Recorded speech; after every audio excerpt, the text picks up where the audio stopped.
everybody's want to be a good steward of everybody's time. So, welcome to 45th session, I believe now, of Neighboring 101. This is the monthly Zoom session where we gather together with leaders in the neighboring movement nationwide, and we glean and learn about practices that can help us both in professional and personal and community development. A few announcements before we get on to our guest. I always like to give a few reminders to those that have joined in. We've got 695 class members now. The advantage to join in live in person is you get a chance to ask questions and also network with others that have joined in. But you can, of course, watch the videos that are sent out to everybody who's registered for the class after the live session. So you can access that and watch those. If you're in the Springfield area, we'll be screening the documentary Join or Die. That is March 19th and March 20th. That's the only showing though that documentary will have in Southwest Missouri. It's going around the nation, really focuses on volunteerism in communities and being part of the effort to grow volunteerism and join in community efforts. I should ask too, can everybody hear me okay? Is my volume all right? Okay. 9 hits. I have all new computer equipment, and it was a flurry setting it up yesterday, and I'm always leery of technology issues. And then also March 20th is Mr. Rogers' birthday. That's Won't You Be My Neighbor Day nationally. There's a website that corresponds with that. We're encouraging people to do an act of kindness for a neighbor on that day. If you have plans to do something, we'd love to learn more about it in chat. Share with us what your plans are locally. But we'll also be sharing out some ideas by email. And then also I want to mention the bonus session of Neighboring 101 that's on February 29th. Our guest will be Richard Harwood, founder of the Harwood Institute, nationally known. He's doing a speaking tour all across the United States. He'll be joining us to talk about his book, Unleashed, which is about unleashing the power of your neighborhood. You do have to register for that special outside of what you've already done with Neighboring 101. It's still free, but I still need you to register on the extension.missouri.edu website. And that's for Richard Harwood on February 29th. Then one other note, the Neighborhoods USA Conference is in Lubbock, Texas this year in May. You can register for that conference at the initials nusa.org. Would love to have some of you join me there May 22nd to May 25th. Then a quick look at some of our upcoming speakers besides Richard Harwood. In March, we have Anita Knight. She is the author of The Mr. Rogers Effect, 7 Secrets to Bringing Out the Best in Yourself and Others from America's Beloved Neighbor. That is in March. And April, we'll be hearing from Todd Swanstrom. He's the author of a new book, The Changing American Neighborhood. And then May 16th, just as we're getting into those warm months, we'll be hearing from Ethan Bryan. He's the author of a book, A Year of Playing Catch. And it's a story about how he played catch with different people in his community for 356 days, what that did to his understanding of his community and the contacts he made as a result. And we'll be joined by Travis Edwards, who's in Republic, Missouri, who read the book and was inspired to do the same thing himself. So that's upcoming. Be sure and mark your calendars. So our guests today are talking to us about creating and sustaining a Love Your Neighbor Week in your town. And Rachel Privett and Justin Perry are here to join us to talk about the Love Your Neighbor Week in Dent County, Missouri. They're the organizers of that. Shawn Bolderjack was going to be on as well. He had a conflict that came up today. And he sent me a note. I just wanted to share kind of as an introduction, something that he sent me by email. He said, I am proud of the work that Love Thy Neighbor is carrying out in our community. having witnessed firsthand the profound effect of Love Thy Neighbor in Viburnum in 2017, where my mom and my stepfather received support during a challenging period when my stepfather was fighting cancer. The timely assistance with the roof and the care provided by Love Thy Neighbor was really invaluable. The momentum this ministry is gaining is remarkable, and I've heard from other communities expressing interest in starting similar projects. So I'm thrilled that Rachel and Justin can join you today. Well, Shawn, I'm thrilled as well. Looking forward to hearing from both of them. Justin, Rachel, thank you for being here. And, as way of introduction from you, I guess, we'd love to know a little bit about yourself, your background, but also your communities as well. Sure. Would you like me to start, Rachel, or do you want to start? Like she's shaking her head for you. Okay.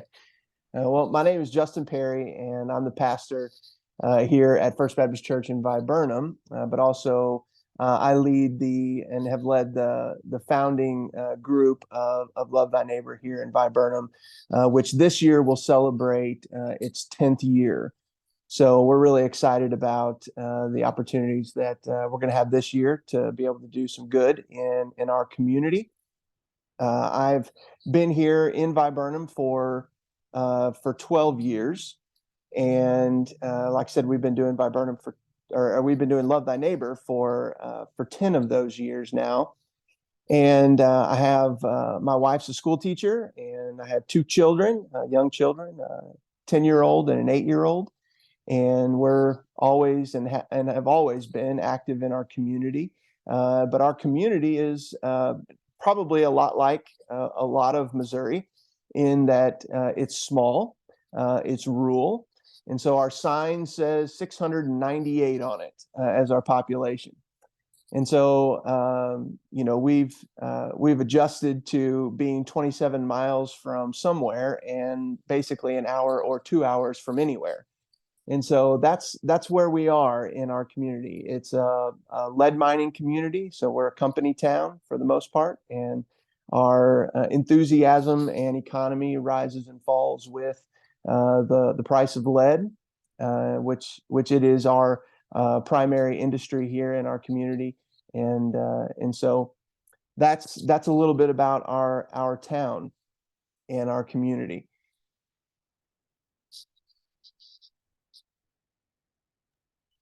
Rachel, I think you're up next, but Justin, just thank you for giving us that background kind of on your community, because I think you have some unique challenges there, as you mentioned, the price of lead, but also the size of the town in terms of, sponsorships and volunteers. Right. So I think that's important to know and note. And so thank you for that. And, but this effort covers Dent County, starting Viburnum, but Rachel, I think you have details on the other aspect, the other communities, and we'd love to know more about you as well. Yes, so my name is Rachel Privett, and I'm a school teacher, and I also work with my church on coordinating missions, and my husband and I are also the youth leaders at the church, so we're pretty involved with the youth and such. So my background is I'm not from Missouri. I'm from North Montana, Nebraska, Kansas, mostly Kansas. And my background, I guess, with missions and my connection to Love Thy Neighbor, ever since I had been in 6th grade in high school, I was a part of youth groups going on short-term mission trips. And that became a real big passion of mine, kind of shaped my character, I guess, and what I wanted to do in the future with my life. So I think that with Love Thy Neighbor, for me, it was kind of dropped in my lap. It was really a God thing, because the job at the school was offered to me, and I was totally unqualified for it. Just so happens that the principal at the school was from Viburnum, part of Justin's church. He saw me wearing a shirt that I had been on a mission trip to New York, and he's like, "Hey, I have that same shirt. We used to go on mission trips with that same group." But things got complicated, so we started our own thing at Viburnum. And Justin is Viburnum, about 20 or 30 minutes from Salem. It's real Yeah. close. Give or Yeah. take. Yeah, so it just so happened that at that time, our youth group was also really not into traveling, I guess, as much as the previous groups had been. So a mission trip to Viburnum was within our comfort zone, what we could do and participate in.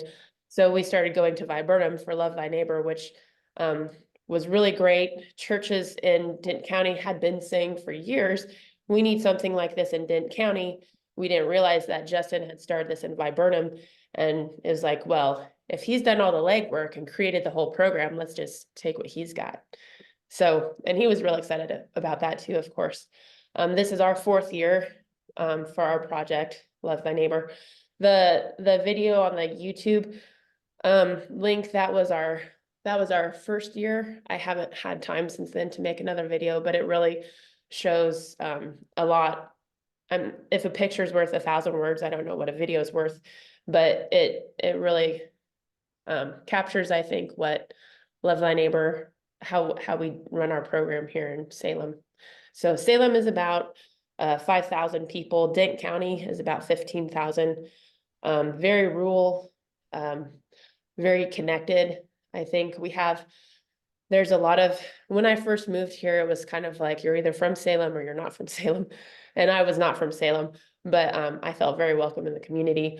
Ever since COVID and things like that, there have been a lot of people moving into the area because of our low cost of living, and it's very rural. So things in the world don't necessarily impact our community in the same way. So we've been expanding quite a bit. I think a lot of outside people coming in, which has been good Yeah. for us. Well, So I thank you for sharing that about the size of Salem too. I mean, I think your lessons are applicable to people in any size community. You know, just in some contexts, that may be the size of their neighborhood at 5,000, or it may, you know, but what you've done still translates across. And I love the fact that you all were willing to partner and share together across the county, right? A rising tide lifts all ships, and when you don't worry about who's getting the credit, a lot of great things can be done. And I know you mentioned Salem. I think I saw where the Salem Community Betterment Association has been involved in this effort over the years as well. Is that right? yeah, when we started, so in Viburnum, First Baptist Church started with the vision and got that going. So when we saw what they were doing and we brought it to our community, we wanted a bunch of churches to come together. We had some community meetings and I was like, I have no time to lead this. Someone else needs to take the lead. And then some of the big churches came together and said, you need to take the lead, because if this is led by a big church, it will become a big church thing where little churches feel left out, type of thing. So if it's a little church that takes the lead, then it will be seen as a community thing. So the problem with that was that there was no single church that wanted to hold the money for Love Thy Neighbor. So we said, if this is a community thing, maybe it's best to work with the Salem Community Betterment, and they hold our money, and they're our 501c3, and they so we're umbrellaed with them, partnered with them in that aspect, and it's been really good because they know what they're doing. So Yeah, that was a stroke of genius to do it that yeah, way. Actually, I think that yeah, has all sorts of benefits. yeah. I was actually talking with, I think, Sarah Massengale, sharing with her about this problem where there's all these churches involved, but nobody really wants to hold the money because, then it needs to be a community thing. And she's like, well, that's actually what community betterment is for, to be a 501c3 for organizations like this. And I had no idea. So Yeah, absolutely. great. Yeah, well, great connection with Sarah there. I don't know how many years ago it was. There was a popular TV show, The Extreme Home Makeover. I know I watched it a lot with my kids. Was that the type of thing that was kind of an inspiration for doing this? Well, I've also watched that show, and I don't think we would ever be compared to such an effort. But the reality was that the inspiration came from a similar ministry called World Changers, and World Changers used primarily community block grants to be able to fund the purchase of the materials, and then the organization brought in groups from all over the country, and this back in the 2000s was huge and happened all over the country. But they used youth groups and other groups to come through and then provide the labor. Well, as the process went along, legalities entered in, and the organization was bought and sold a couple of different times. And the end result was lawyers got involved, and that made it so that it was a little bit outside of what the youth groups could accomplish anymore, because you weren't allowed to be on a roof unless you were 18. And so my church, the group, they'd been doing that for years. And they went one year back into 2012 and came back and said, almost all of our group can't even do the work that we've been doing before because we're not allowed on the roofs anymore. And they said, well, why can't we do this in our own community? And I said, well, for two reasons. We don't have enough money and we don't have enough people. And so they said, well, what if we had enough people and we had enough money? Could we do it? And I said, well, sure, we could figure it out. And so the inspiration for the project came from that kind of work, where we saw another organization that was nationwide that provided exterior home repairs for people with outside funding. And the impetus for it then became that our groups weren't really capable of being able to do it anymore because of the legalities. So we figured out how to get around that. That is a great story. That is turning lemons into lemonade right there. That is a great example and way to think kind of outside the box, really. And I appreciate that background of how this really got started. I get, probably I would assume that a part of this is, even in those discussions, you living there in that community knew that there was a need for something like this. Probably things came to mind immediately. Sure. And you probably, I don't know if it had been a topic of discussion before or not, but sometimes groups will set about trying to discover whether there's a need for their project or not. But this is probably something you already had a gut sense on that, I would guess. So what are kind of the overall arching goals for the community project? For this, for Love Thy Neighbor, what are kind of the community goals? Sure. So for us, and this is what I would encourage even the group or anyone who might be watching this video later on, who's looking to have the kind of impact that will outlive your life or even your organization, is I would encourage you to think about, and this is our overarching goal, is that we want to do for people what they can't do for themselves. Because when you do something like that, because there's lots of organizations that provide clothing or provide food assistance or energy assistance or some other backpack program or any of these other things, and they're all great and they're needed and they are ones that are making an impact.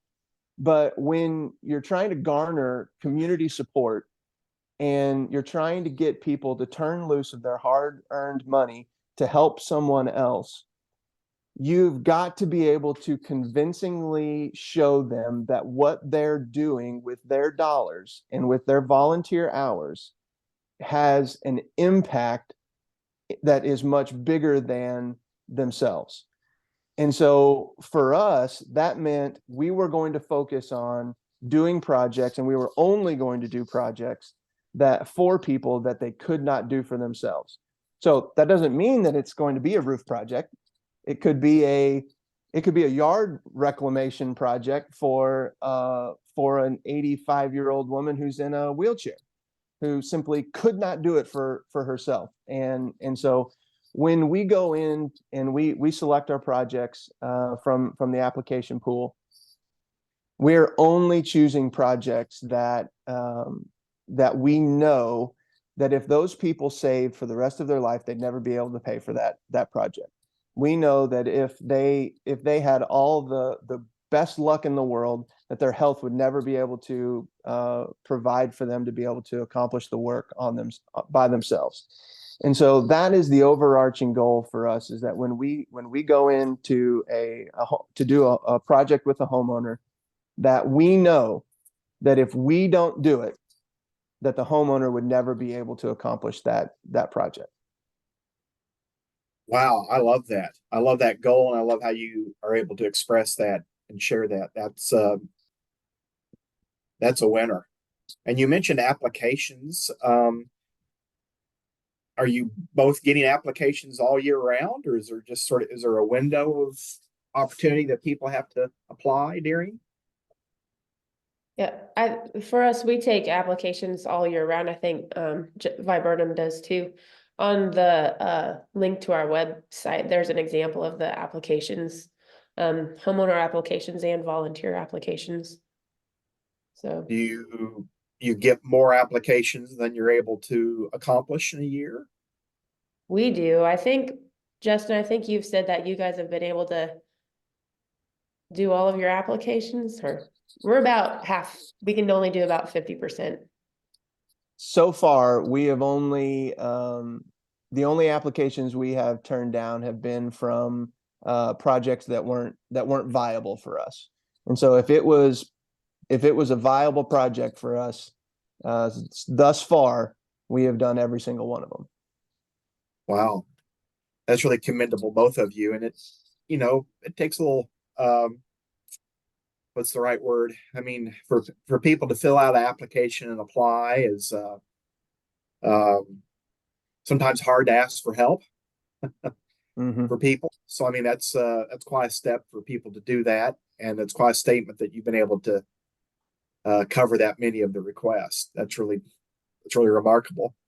So what's kind of your process for planning and conducting Love Thy Neighbor? Is this I imagine you have some planning that goes on year round, but do you kind of have a process in place and how you go about that?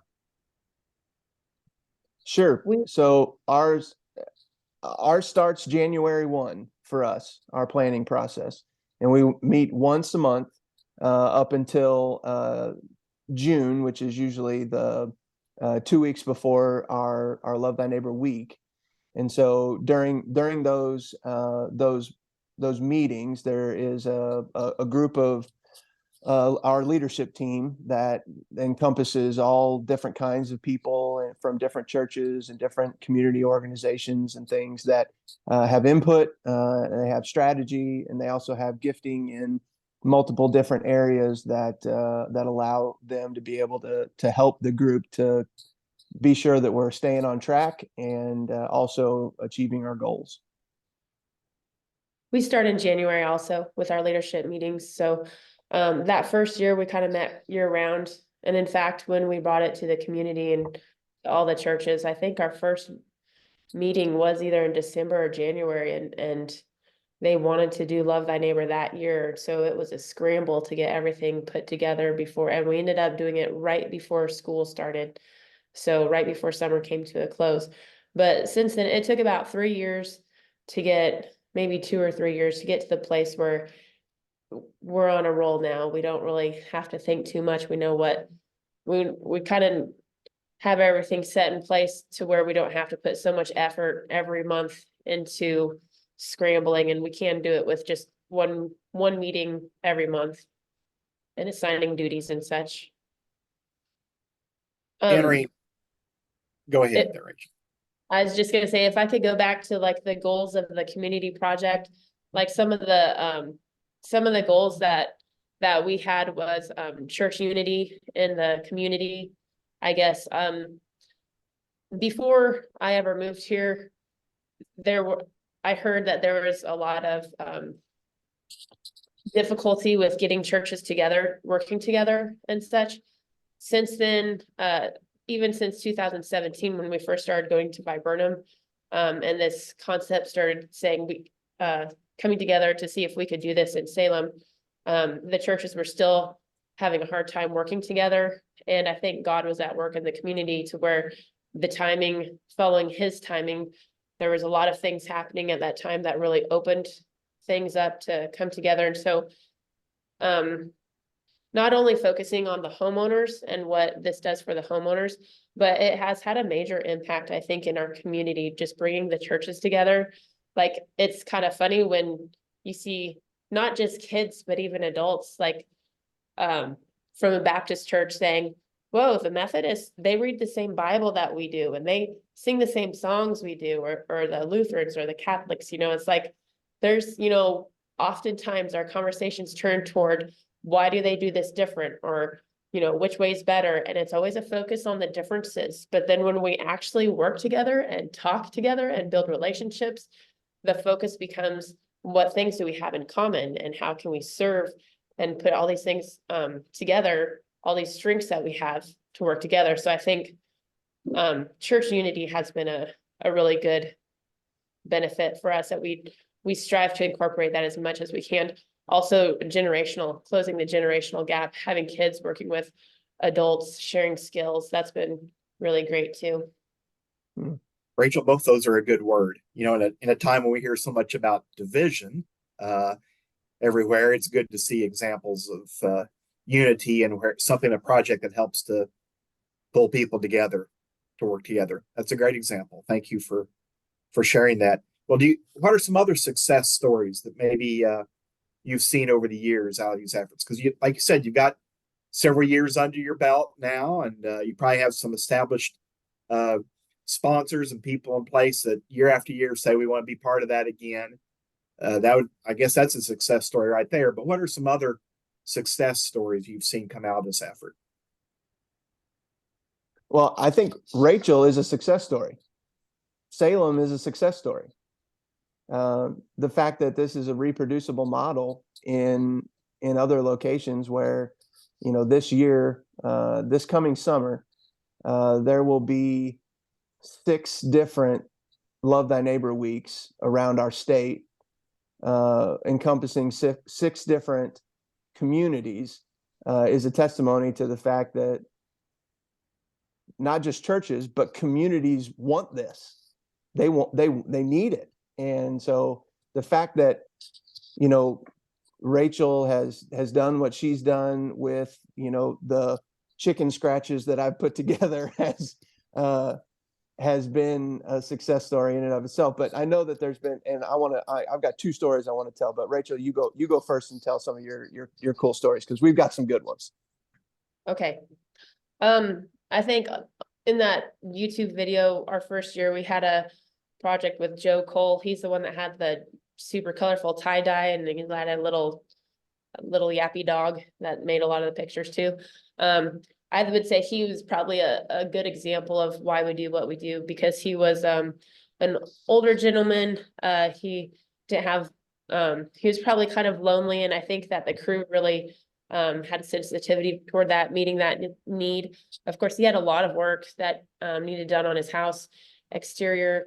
He was involved in a church, in the local church, and also he was in a community with a lot of other homes where people would come by and say, hey, how did this happen for you? How can it happen for me? And so the word kind of spread in his neighborhood. He passed away, I think, less than a year later, but he wanted all the donations to his funeral to go to Love Thy Neighbor. And some of the comments that were made at his funeral is that ever since that Love Thy Neighbor project happened, he just talked about it every week at church. So it made a huge impact on him. Our care team still would go visit him. It was a highlight of his life, probably, and it's difficult from my perspective, what I do, to think about the individual and what a huge difference something like this can make for them personally, not just physically to their house. Another house actually on his same street was the Bell House. That they had a really good crew boss that actually Googled them, looked them up, and saw something online where he saw that she had always wanted a porch swing. So they took the leftover materials and they made her a porch swing, and they even got them a outdoor movie screen so that they could sit on their porch screen and watch movies outdoor.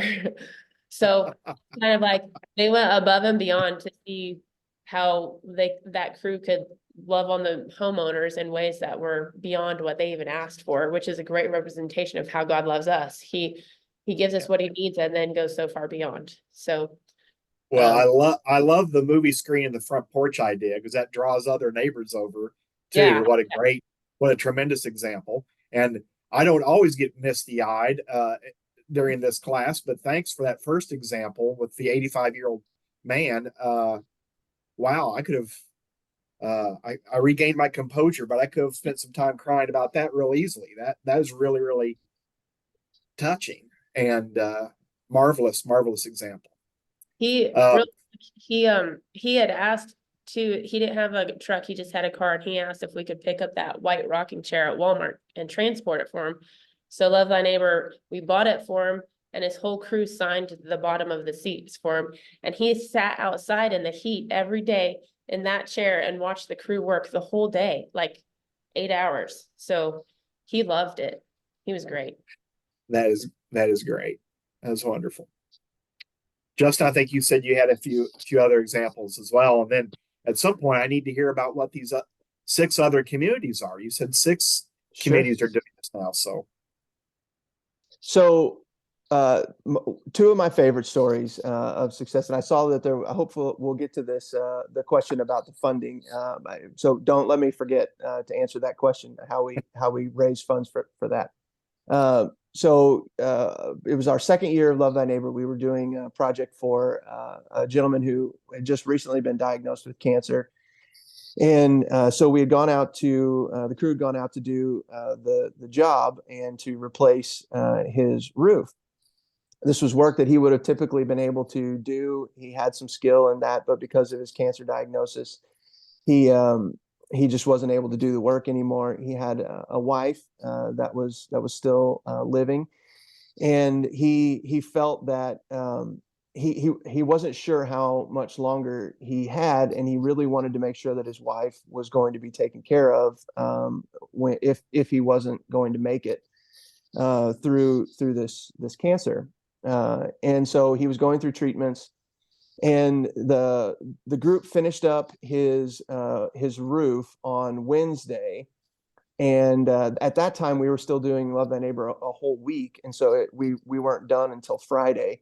But on Friday, we got word that unfortunately that he had passed away, and suddenly, and we sat back, weeks after that, and realized that this man in the latter stages of his life was waiting for really to die till he knew that his wife was going to be cared for by someone else, and that she could be okay, and that she would be provided for, and that where she would live would be safe, and she wouldn't have to worry.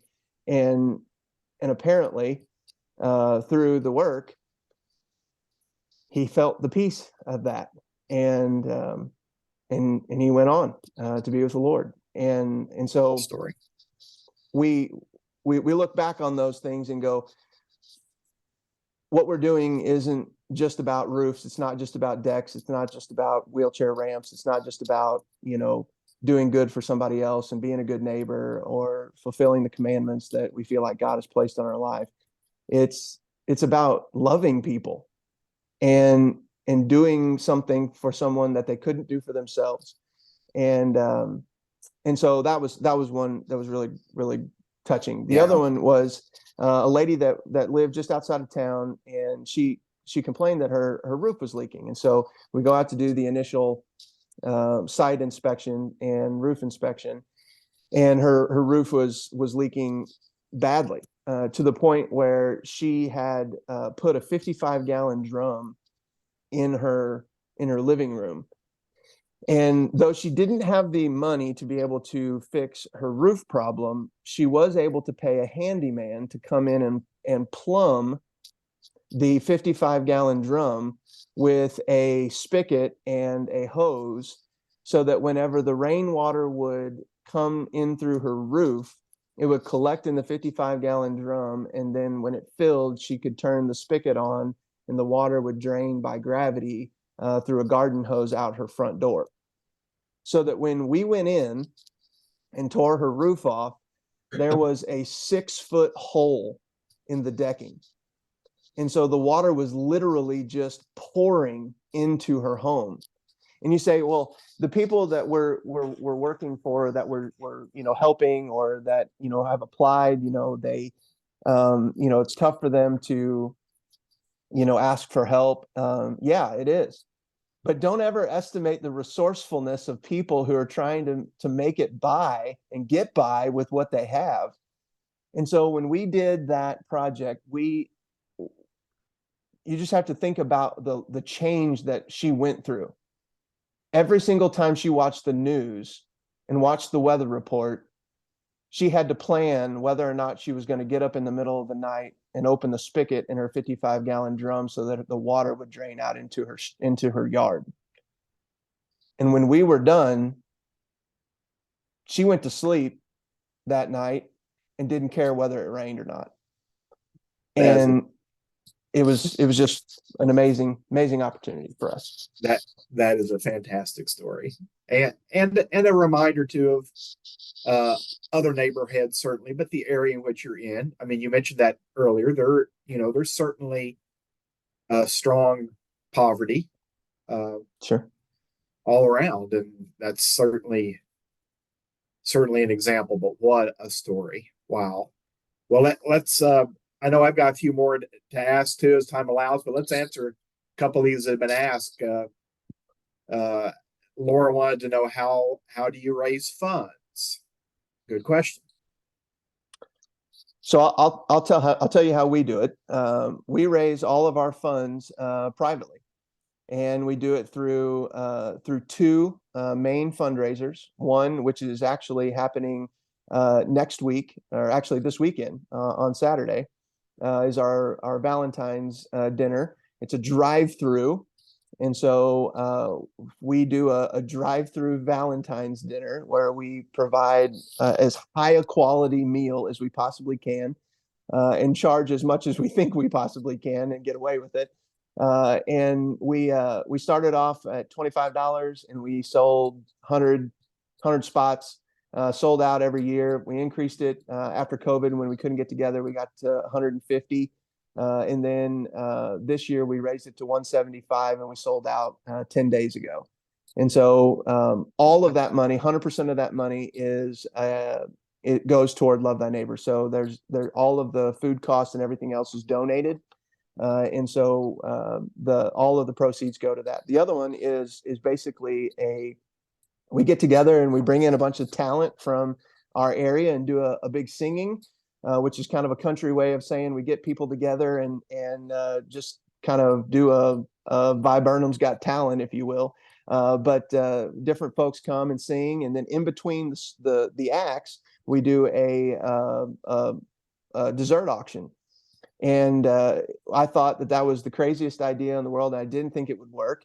And then I saw a pan of brownies sell for $400, and I thought, well, okay, maybe that's maybe there's something to this.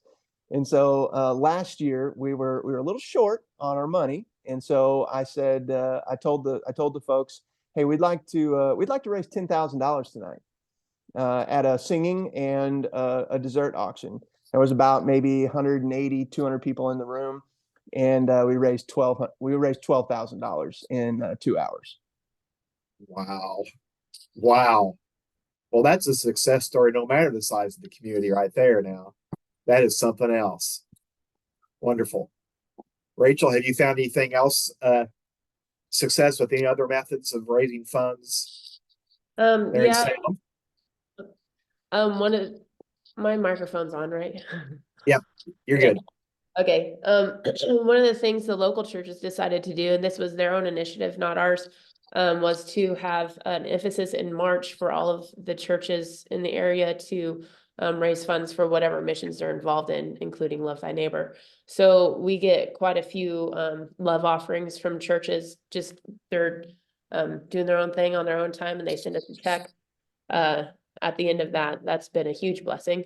We also do a couple fundraisers, not nearly as big or involved as Viburnum, but we have a lunch barbecue lunch available during the community yard sale in October. A lot of people stop by for that. We also give out applications for homeowners and volunteers at that time too. And then we have a Run Salem event in locally, and they've asked us to do their breakfast thing. So I guess we're involved with food. So we get donations for that, but those are actually some of our smaller funds that come in. There's also churches that do fundraisers for us, like the Catholic Church. They have a big fundraising event and they choose 4 charities to give to. Love Thy Neighbor has been one of those the last couple years.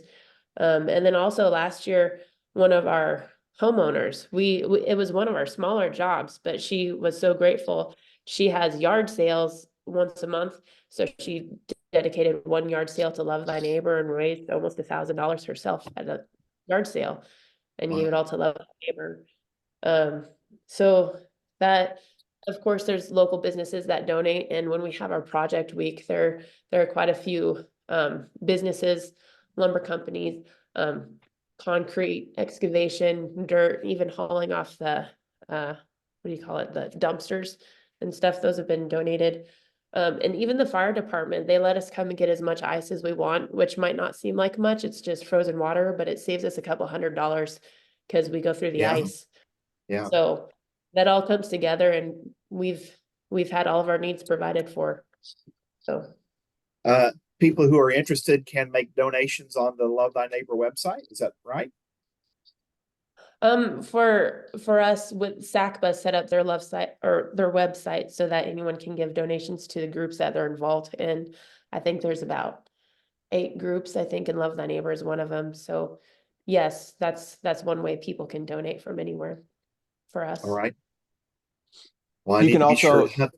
You can also ahead, access Justin. ours online as well from our church giving page. When you select the drop-down box, there's a Love Thy Neighbor section, and that money goes directly to Love Thy Neighbor, not to any ministry of our church. All right.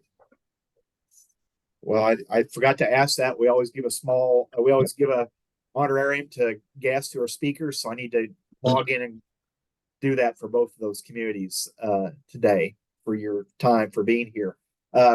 I know it's Bill. I believe Bill's up in Columbia, Missouri, and his question is, I'm curious to hear about your relationships with local government and the communities you serve. So it's a good question. How is local government involved? What does that relationship look like?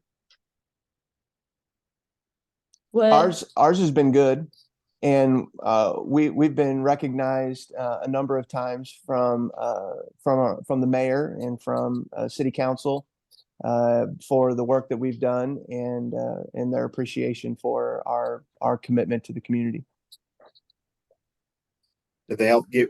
They give? Do they inspect any work or anything like that, or you have to have any building permits? Or I would assume you probably do on some projects. Well, we're in Iron County, so that doesn't apply. So we're free to do what we want. But as far as the inspection goes, we have several contractors that do inspect the work and guarantee the work as well. All right. Well, that's good to know that about Iron County. That's an insight on that relationship. But go Iron County, I guess, huh? Rachel, how about you and Dent? Well, if the work is done within the city limits in Salem, we do have to have permits and such.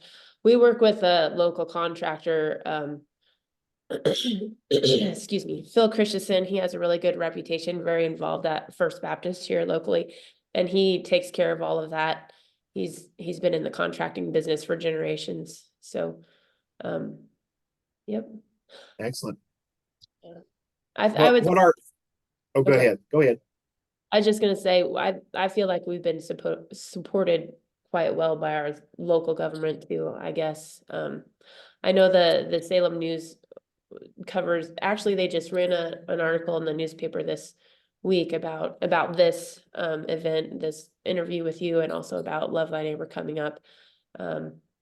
Yeah, so. Been highly supported. Yeah. Yeah. What about, the 6 communities? Someone mentioned there are 6 communities involved now. What are those 6 communities? So you have Viburnum, you have Dent County, you have which now is the grandchild of Love Thy Neighbor in Ozark, Missouri. And then you have Park Hills, Missouri. And you have Bowling Green, Missouri, which will have their inaugural Love Thy Neighbor this year. And then Sullivan, Missouri. Wow, that's tremendous. Tremendous growth. Have to look up some of those other examples like that. That's exciting to see that spread, and it's likely one of those is in the area of some of the other people on this Zoom call today. Yeah. Well, a couple more questions before our time disappears on us. I always say I love to learn lessons, and you can learn lessons from successes, but you can learn lessons from failures as well. I hate to use that word, but any big project like this has moments where you have to acknowledge that things maybe didn't go as planned. Any lessons learned from things that didn't go as planned for either of you? Yeah, early on, I wouldn't say it was necessarily a failure, but it was definitely an oversight. We were so excited about doing the work, and we were so gung-ho about accomplishing the work, that we found ourselves with crews that were tasked with completing the job. And then we would go to and with the whole idea that we would love our neighbor. And so we would go, and then we would all show up at the job site, and then we get on the roof, and then we don't talk to the homeowner at all. At least 12 feet away from the roof down to the ground at times. And after a year and a half or 2 years of that, we were like, what are we doing? The whole point is to make an impact on the life of this homeowner. And so we're like, we need a crew just designated to be the care team. And you heard Rachel mention the care team, and the ongoing support that they've offered to these homeowners throughout the project. That was a lesson learned. And so for us, because now a care team member is assigned to every single job site, and that person's job, the only job that they have is to love, listen, and lead.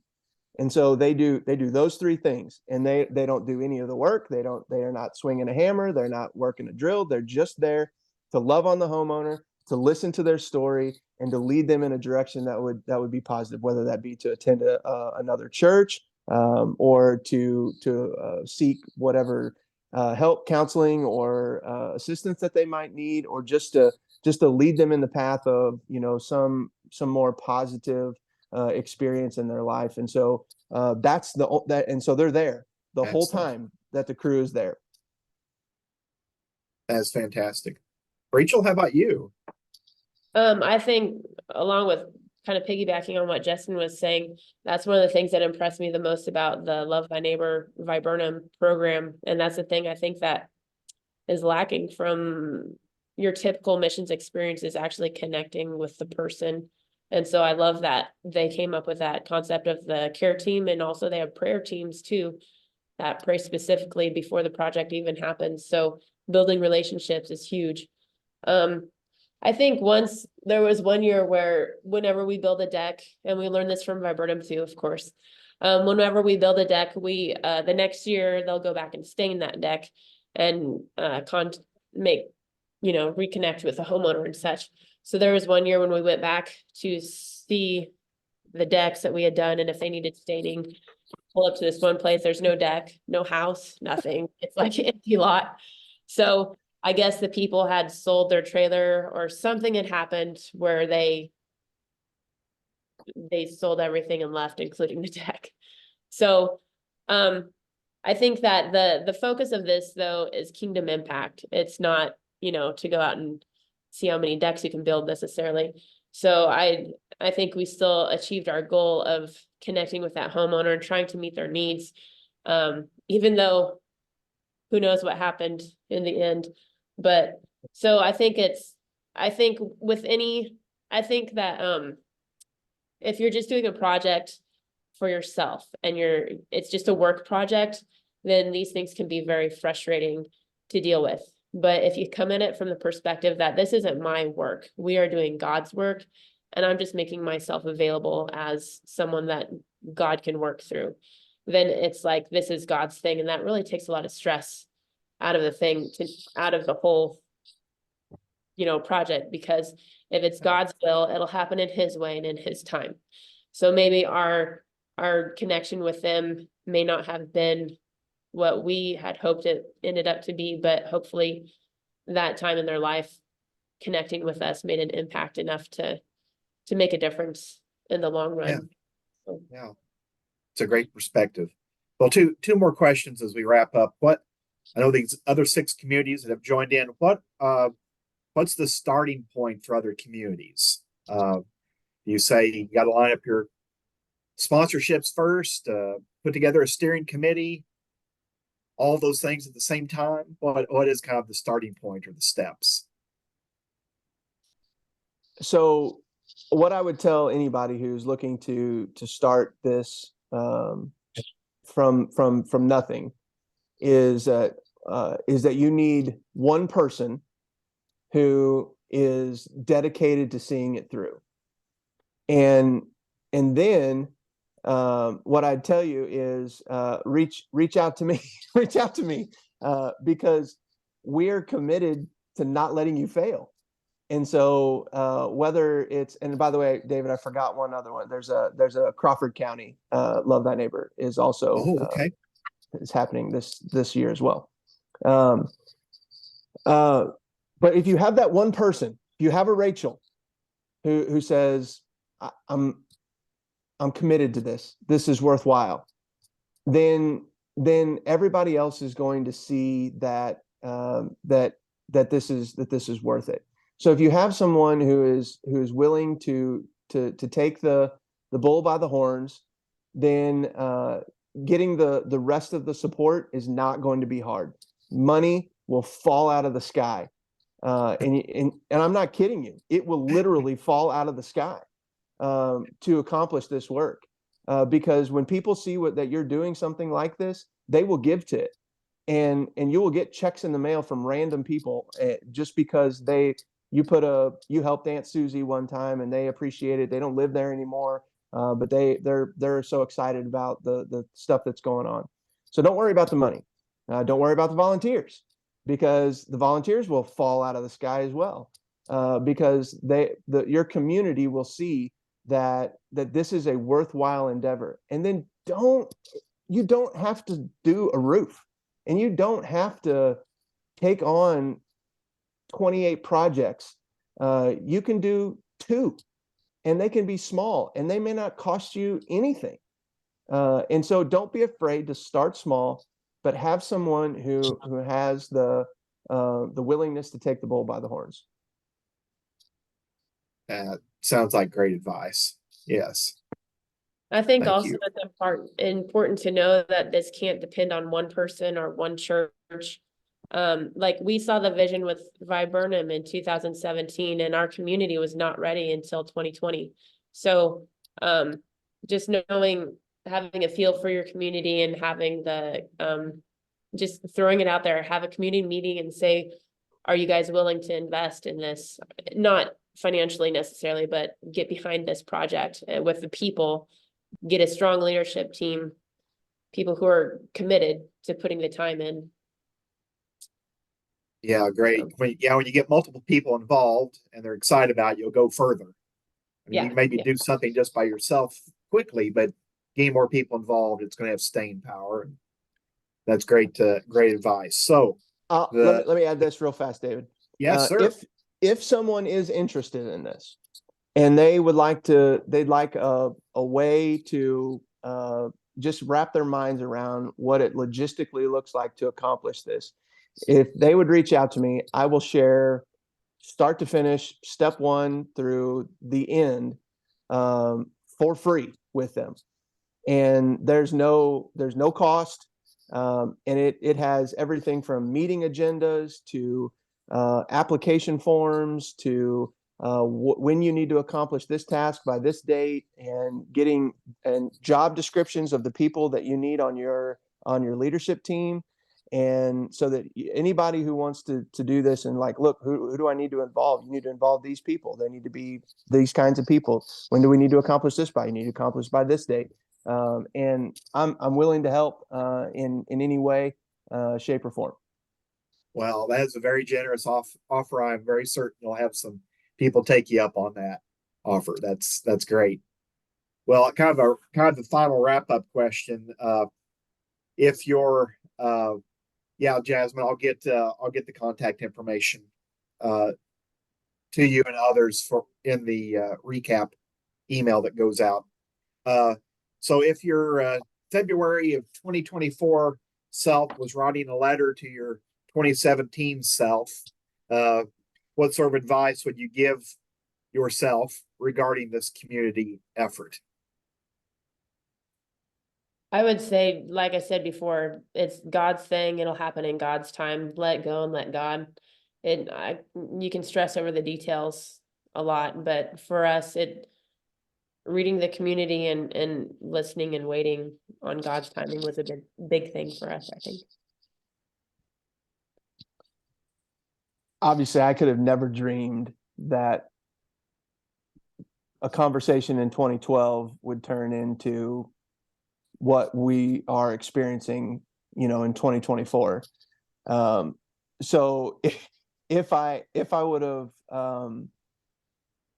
what I would tell my 2012 self is get this down on paper faster, because I was literally drawing the plans of an airplane that we were flying, and it was hard to do that. And Rachel was like, I need this, I need that. And I'm like, I'm writing it just as fast as I can. But she pushed me to get that down so that they could do it. And in the process of that, I wished I'd have done it sooner, because I think we could have sped it up and made it even easier for folks at Dent County initially, and then everybody else who's taken what we've done and built on it. I wish I'd have done it. I wish I'd have written it down faster.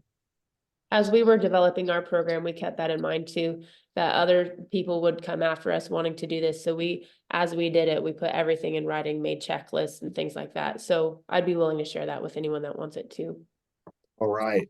Well, I love organized people, and when it comes to this project, both of you have been highly organized, and that bears fruit.